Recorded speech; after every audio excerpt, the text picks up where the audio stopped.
toucher le truc. T'as eu mal à l'oreille? Allô? Enculé.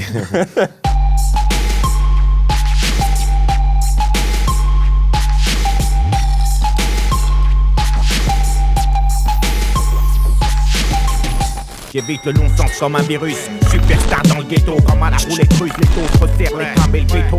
Messieurs, comment ça va? Oui, toi, ça va? Ça va, ouais. Oui. Est-ce que vous pouvez me dire un peu où on est là? Est-ce que vous êtes en train de concocter dans cet endroit?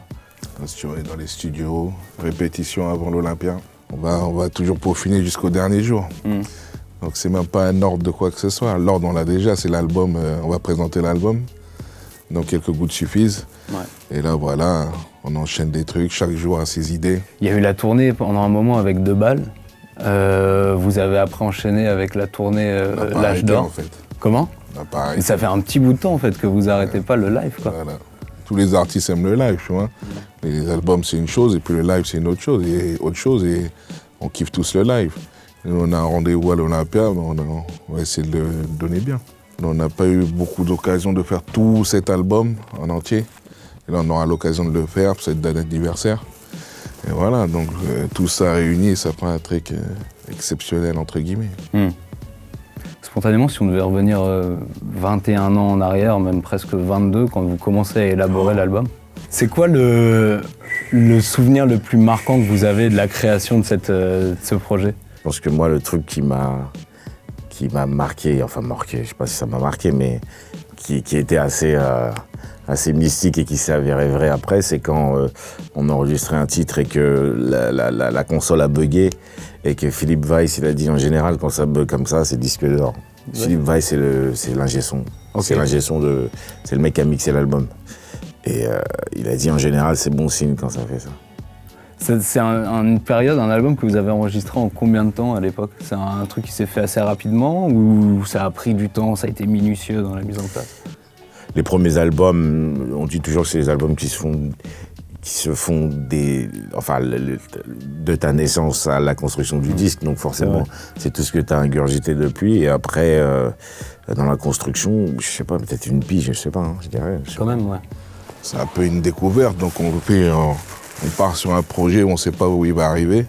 Parce que nous, les attentes, on savait pas c'est quoi, on balançait notre truc comme ça, advienne ce qu'il advienne.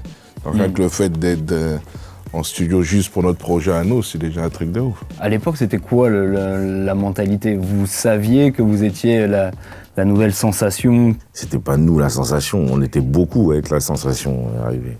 Il y avait énormément d'artistes qui étaient considérés comme la sensation. Ouais.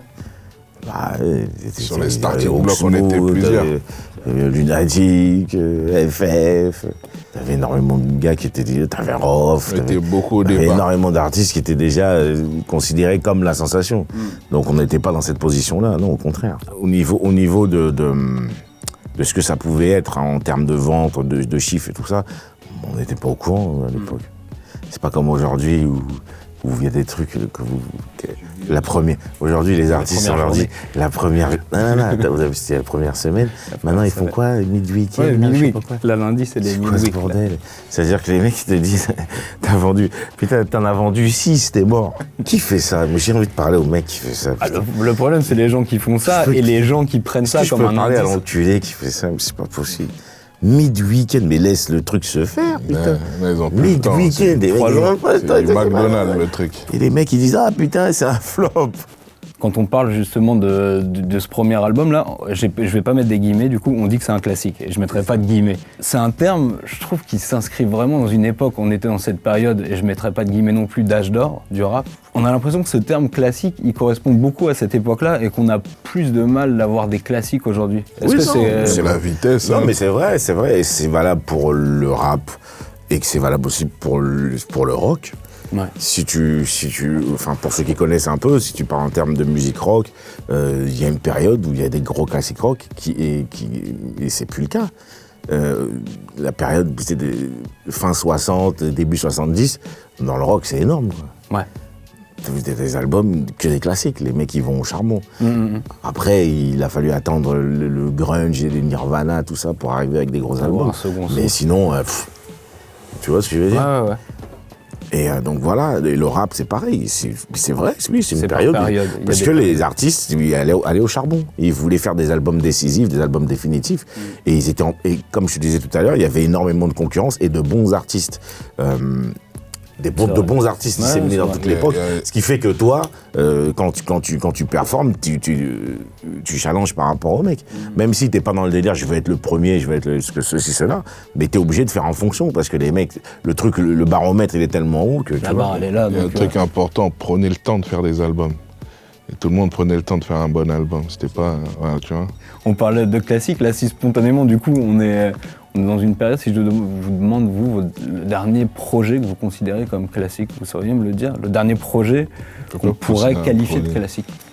Ouais, putain, j'en ai marre de dire ça, parce qu'après, on va se dire je suis obsessionnel. Je dis Kendrick Lamar, c'est toujours la même chose. C'est relou. T'as le droit, mais en même temps, c'est... Non, mais c'est relou, parce que j'ai toujours la même chose, alors c'est casse-couille. Il s'inscrit dans la droite lignée des mecs, voilà, des Tupac, des mecs un peu comme ça. Il y a des trucs que j'ai bien aimé, l'album de Travis Scott, j'ai bien aimé, le dernier et tout. Il y en a quelques-uns que j'ai bien aimé, mais je dirais pas que c'est des classiques dans le sens classique du terme. Ouais. Tu vois. Vous, à l'époque, on vous considérait, et on vous considère toujours comme des lyricistes, ce qu'on appelle des mecs qui sont très portés sur la plume. Est-ce que c'est un terme pareil qui a toujours le lieu d'être, que vous trouvez qui doit toujours, qui mérite d'être défendu dans le rap aujourd'hui, et qui a sa place? Ça mérite de l'être, oui, mais c'est plus quelque chose. Je pense pas que ça prend une grande place aujourd'hui. Je pense pas que dans la dynamique actuelle du rap, le lyricisme, comme on l'entend, c'est plus la même chose. Mais c'est vrai que c'est plus le truc qu'on met en avant. Aujourd'hui, c'est plus la forme. Aujourd'hui, le rap, il est plus, c'est plus la forme, quoi. Ma famille, j'ai mes sauces sur la sauce pour tout dégommer, grosse arnagos paumée, venu pour trôner. Comment on fait dans cette époque-là, alors, avec le statut que vous avez pour préparer un album? Tu fais... On reste nous-mêmes. C'est toujours relou, toujours de dire aux artistes, oui, mais ton album, il faut que vous êtes d'une certaine époque. Alors non, la musique elle évolue. Même à l'époque, quand on arrive à l'époque, la musique avait évolué aussi. La musique elle évolue. T'es pas censé rester figé dans une époque, ça n'a pas de sens. Surtout avec le rap. C'est pas de la pop. La pop, ça a une dynamique, c'est le même truc. Tu vois, tu mets une guitare, tu chantes, point. Mais le rap, c'est une musique très évolutive, constamment. Avant, ça pouvait changer tous les 10 ans. Aujourd'hui, ça change tous les 2 jours, en fait. Tous les 10 heures. Donc, tu vois ce que je veux dire. Donc, le rap, c'est une musique très changeante. Donc, on va pas te servir de la musique des années 90, ça n'a pas de sens. On va te servir du Arsenic 2019. Ouais. À 25 piges, tu peux faire un album qui sonne old school. Mais quand t'as l'âge à Calvo... C'est quoi 30, 32 60, 62. C'est compliqué. Tu viens pas avec du son à l'époque, tu l'as déjà fait ce son-là. Tu vois ? Quand un mec de 25 ans, il revisite les années 90 à la sauce de maintenant ou ce que tu veux, ça sonne cool. Mais quand t'es un mec qui a déjà vécu cette époque-là, tu reviens avec le même son, ça fonctionne pas. Si j'entends un album de Raekwon qui essaye de faire Cuban Links avec les mêmes sonorités en 2019, j'en ai rien à foutre. Vous disiez il y a pas longtemps dans une interview, t'avais cette expression, si ta belle-mère aime le rap, c'est qu'il y a un problème dans ton rap. Ouais, c'est grossier. L'image est pas mal. C'est grossier, mais c'est un peu vrai, quoi. C'est-à-dire, si ça devient acceptable, ça devient bizarre. Si tout le monde aime, si ah putain, j'adore ton morceau, la meuf elle a 70 ans. C'est un truc de casseur de couilles. Ouais. C'est une musique de marge quand même. C'est un truc c'est une musique qui réfléchit dans la marge. C'est important d'avoir cette dynamique-là. Faut pas que ça soit trop acceptable. Qui prétend faire du rap sans prendre position, donc l'important c'est de tout. Ouais, et encore aujourd'hui, l'époque peut faire mentir cette phrase aussi parce qu'aujourd'hui le rap n'est pas le seul vecteur de la dénonciation en fait, de trucs qui parlaient politique et tout. Donc forcément le rap avait cette fonction pour les jeunes de banlieue et tout. Aujourd'hui un mec il prend internet, il y a plein de sites. S'il sait un peu gamberger, il peut trouver matière, quoi. Pour revenir 2 secondes à ce qu'on va pouvoir avoir en live, ça va être une date unique, il va y avoir après une petite tournée ou juste vraiment c'est la date unique pour fêter l'anniversaire et après vous repartez en studio parce qu'il y a un album à terminer. J'ai entendu qu'il y avait une tournée. Mais pour l'instant on part sur cette date et après on verra à la suite. Ouais. Est-ce que Leroy Kezia sera là pour faire les petits scratchs au début d'Affaires de famille ou pas? En fait, j'avais kiffé ce qu'il avait fait dans le morceau L'homme qui valait pas 10 centimes. Ouais. De Gynéco. Totalement. Et il faisait déjà des scratchs à l'époque. C'est sorti pas longtemps avant, du coup. Ouais. Ok. Ouais, parce que c'est 98 il faisait déjà aussi, ce délire-là. Et ouais, j'avais bien aimé le délire. Et, comme il y avait déjà Gynéco qui avait sûrement son contact. Non, mais après là, c'était... non, mais à l'époque, tout le monde était en contact. C'est vrai. En contact direct. Pour terminer, et là on est plus dans du bonus parce que je me suis réécouté l'album et que je me suis noté quelques punchlines. Comment tu te sens quand t'écris « On n'enlève pas une mouche sur le front de son frère avec une hache cousin » C'est logique.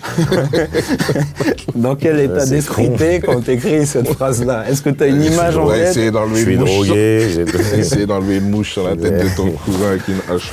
La tête de ton frère, et comme ton frère est là, ou...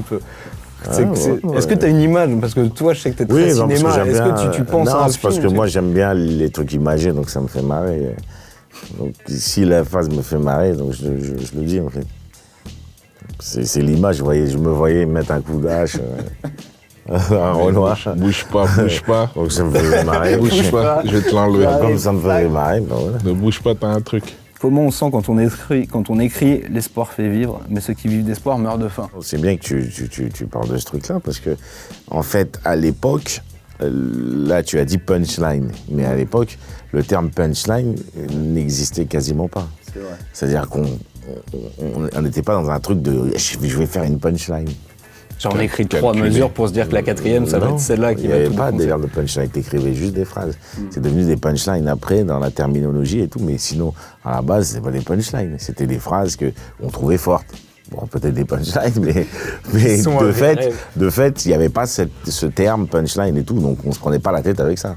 On écrivait des phrases. Je pense c'était un peu plus naturel. Aujourd'hui, je pense qu'aujourd'hui, c'est plus téléphoné parce que je dis, il faut que j'ai une punchline là, il faut que j'en ai une là. Quoique, hein, la punchline est de moins en moins... Elle est d'un peu plus, de plus en plus téléphonée. Non, de même que quand on parlait de lyricisme et tout ça, aujourd'hui, il y a une période où il y avait une recherche de punchline, voilà, il fallait avoir une punchline. Alors que avant, c'était pas calculé, on s'en foutait. Je pense aux gens qui vont peut-être accompagner d'autres gens au concert, qui vont venir en premier concert et qui vont entendre Moi le fric, ça me fait bander comme le boule à Julia Chanel, et qui vont pas comprendre la ref, parce que Julia Chanel, maintenant, c'est de l'histoire un peu C'est pour les initiés. Du coup, pour les non-initiés, si on devait se la réécrire en 2019, Moi le fric, ça me fait bander comme le boule à qui? Je ne suis pas très porté sur le porno, monsieur pourra le dire. Moi, le boule de Laurence Boccolini. Le boule de Laurence Boccolini.